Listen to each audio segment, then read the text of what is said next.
10월 22일 수요일 매일 묵상의 시간입니다. 이 시간 주님의 인도하심을 소망하며 더 원합니다. 이 찬양을 함께 고백하도록 하시겠습니다.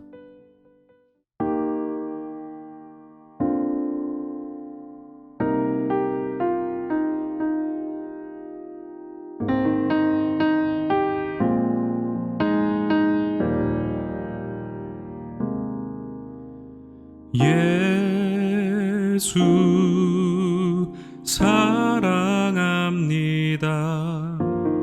사랑합니다. 온 마음 다하여 오직 주님 한 분만 간절히 더 원합니다.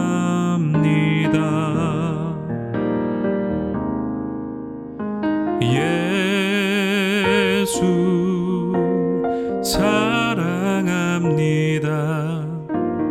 사랑합니다. 온 마음 다하여 오직 주님 한 분만 간절히 더 원합니다. 넘쳐나네 주를 향한 내 속에 갈망이 주님께로 날 이끌어 주소서. 주님을 더 원합니다.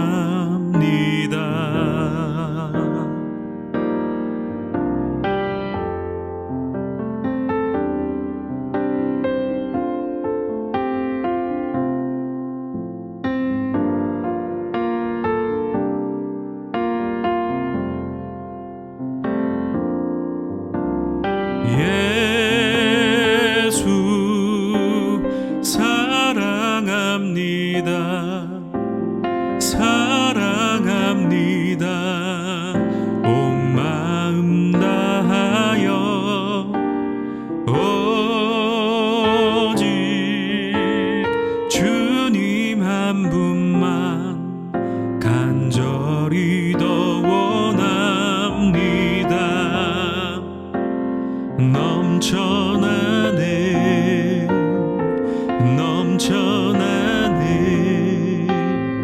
주를 향한 내 속에 갈망이 주님께로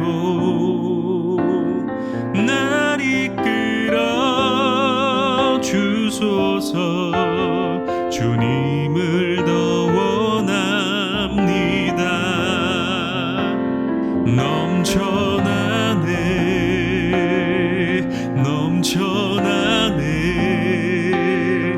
주를 향한 내 속에 갈망이 주님께로 날 이끌어 주소서. 주님을 더 원합니다.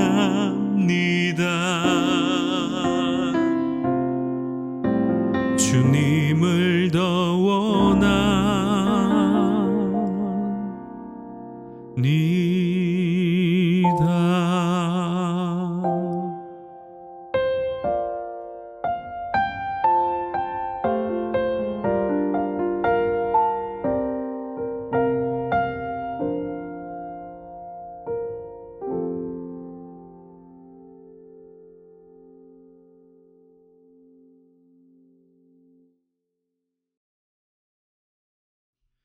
오늘 우리에게 주시는 하나님의 말씀은 스가랴 8장 18절에서 23절까지의 말씀입니다. 핵심이 되는 구절인 19절 말씀을 제가 읽도록 하겠습니다. 만군의 여호와가 이같이 말하노라. 넷째 달의 금식과 다섯째 달의 금식과 일곱째 달의 금식과 열째 달의 금식이 변하여 유다 족속에게 기쁨과 즐거움과 희락의 절기들이 되리니 오직 너희는 진리와 화평을 사랑할지니라. 아멘. 어느 시골 마을에 오랜 세월 동안 비어있던 한 교회가 있었습니다. 이 교회는 한때 마을의 중심이었지만 사람들의 발길이 끊어지며 점점 쇠락해 갔습니다. 그런데 어느 날 몇몇 성도들이 마음을 모아 교회를 다시 세워보자며 팔을 걷어붙였습니다. 그들은 함께 예배당을 청소하고 페인트 칠을 했습니다. 그리고 주일마다 마을 어르신들을 초청해 따뜻한 밥을 나누기 시작했습니다. 처음에는 무관심하던 사람들도 조금씩 그 교회를 찾기 시작했습니다. 쇠락해 가던 교회는 이렇게 다시 회복하게 되었다고 합니다. 여러분, 이 이야기 속에서 말하는 교회의 회복은 단지 건물의 복구가 아니라 마을 전체의 마음을 새롭게 하는 원동력이 되었음을 깨달을 수 있습니다. 오늘 본문에서 언급하고 있는 회복이란 바로 이러한 회복을 의미합니다. 외적인 재건이 아닌 무너진 마음과 삶, 개인과 공동체가 다시 일어나는 회복을 의미하는 것입니다.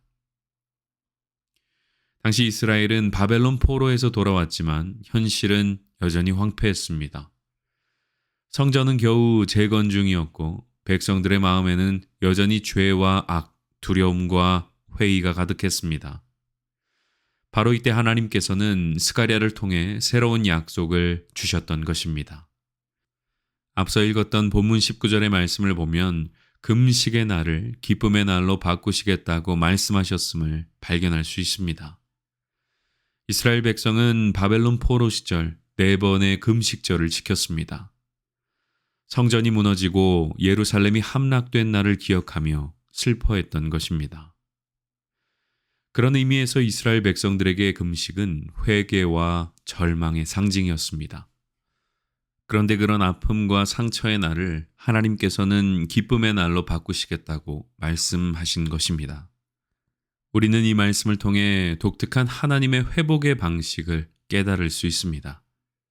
과거의 상처를 완전히 지워버리시는 것이 아니라 그 상처를 새로운 각도로 바라보게 하신다는 것입니다. 같은 대상을 보더라도 어떤 관점으로 그것을 보느냐에 따라 해석이 완전히 달라집니다. 절반의 물이 담긴 물컵을 바라보며 어떤 사람들은 물이 반밖에 없다고 말하지만 어떤 사람들은 반이나 있다고 말합니다. 그런 것입니다. 하나님께서는 우리에게 새로운 관점과 마음을 주셔서 우리의 삶을 다시금 일으키시고 회복시키신다는 것입니다. 그래서 시편 30편의 기자도 이렇게 말하고 있는 것입니다. 주께서 나의 슬픔이 변하여 내게 춤이 되게 하시며 나의 베옷을 벗기고 기쁨으로 띄우셨나이다. 하나님께서는 이렇게 우리의 생각과 관점을 바꾸셔서 우리를 회복의 길로 인도하시는 분이시라는 것입니다. 그러나 하나님의 회복은 단지 우리의 시선의 변화만으로 끝나지 않습니다. 하나님께서 원하시는 진정한 회복은 삶의 중심이 새로워지는 변화입니다. 이스라엘은 성전을 다시 세웠지만 여전히 그들의 마음에는 이기심과 불의가 있었습니다. 그래서 하나님은 그들을 향해 진리와 화평을 사랑하라고 말씀하셨던 것입니다. 진리 없는 화평은 위선이고 화평 없는 진리는 칼날입니다. 하나님은 이 두 가지가 함께 시행되어야 한다고 말씀하신 것입니다. 진리는 하나님의 말씀을 기준으로 삼는 삶입니다. 세상의 기준이 아니라 하나님이 옳다 하신 것을 붙드는 것입니다. 화평은 관계 속에서 그 진리를 사랑으로 실천하는 것입니다. 그러니까 말로만이 아니라 실제로 용서하고 화해하며 함께 세워가는 것입니다. 하나님께서는 이렇게 회복을 이루어가라고 말씀하고 싶으셨던 것입니다. 오늘날 교회가, 우리 공동체가 진정으로 회복되기 위해서는 무엇보다 바로 이 진리와 화평이 살아 있어야만 합니다. 예수님께서는 화평하게 하는 자는 복이 있나니 그들이 하나님의 아들이라 일컬음을 받을 것이라고 말씀하셨습니다. 진정한 회복과 복의 선언은 화평과 진리가 균형 있게 제시될 때 임하게 된다는 것입니다. 사랑하는 여러분, 개인과 공동체의 회복을 위해 우리는 하나님의 은혜를 구해야 합니다. 좌절과 절망으로 무너져 있는 이들을 위해 우리는 삶에 대한 새로운 관점과 마음을 주시기를 기도해야 합니다. 진리와 화평을 균형 있게 붙드는 삶, 그러한 공동체가 될 수 있기를 위해 간구해야 한다는 것입니다. 그때에 하나님께서 당신의 때에 당신의 방법으로 회복의 역사를 이루어 주시는 것입니다. 오늘 하루도 그렇게 하나님께서 주시는 회복의 은혜를 충만히 누리며 경험하는 복된 날이 되시기를 주님의 이름으로 축원합니다.